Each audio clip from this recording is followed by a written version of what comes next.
대통령님께서 입장하고 계십니다.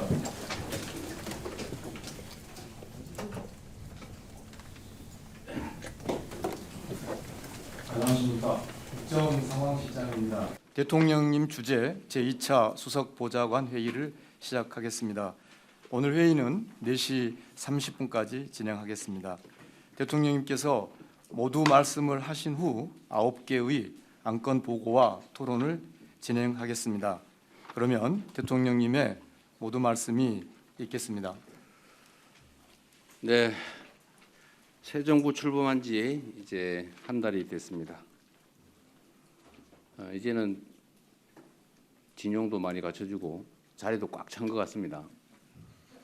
아직도 빈자리가 많이 있긴 하지만 최대한 신속하게 신용을 모두 갖춰서 업무에 지장이 없도록 했으면 좋겠습니다. 우선 정부 한 달 출범한 지 한 달이 됐는데 다들 너무 고생이 많으셨습니다.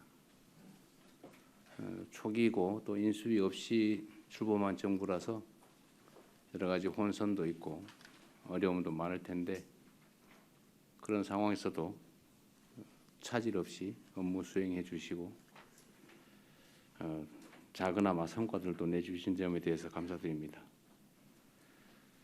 언제나 드리는 말씀인데 공무원이 힘들면 국민은 편하고 공무원이 편하면 국민이 불편합니다.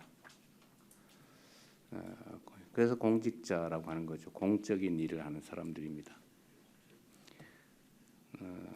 개인 사업을 하면 그 영향은 사업체에 미치고 가정으로 치면 집안에 미치지만 어쨌든 자치단체든 정부든 많은 사람들이 관련된 일을 하면 우리가 하는 일이 그 수많은 사람들에게 직접적으로 영향을 미치기 때문에 그래서 공직이란 매우 엄중한 일인 것입니다.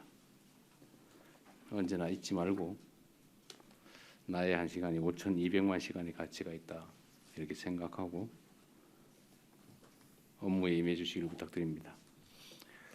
오늘 여러 가지 얘기를 하게 될 텐데 그 중에서 제가 가장 어려운 의제로 생각됐던 의료 대란 문제에 대해서도 좀 가능한 해답이 있을지 한번 찾아보겠습니다. 최근에는 대화 분위기가 꽤 조성되고 있다고 하는데 다행스럽게 생각하고 어쨌든 이 문제도 특정 집단, 특정인들의 이익이나 이해관계가 아니라 대한민국 국민들의 건강권 그리고 대한민국 의료 체계가 어떤 게 바람직한지라는 관점에서 접근해 주시기를 부탁드립니다. 당연히 관련 의사단체들, 의료단체들과의 대화도 치밀하게, 섬세하게 또 충분하게 해주시기를 부탁드립니다. 지금 해수부 이전 가지고 여기저기서 말이 많은데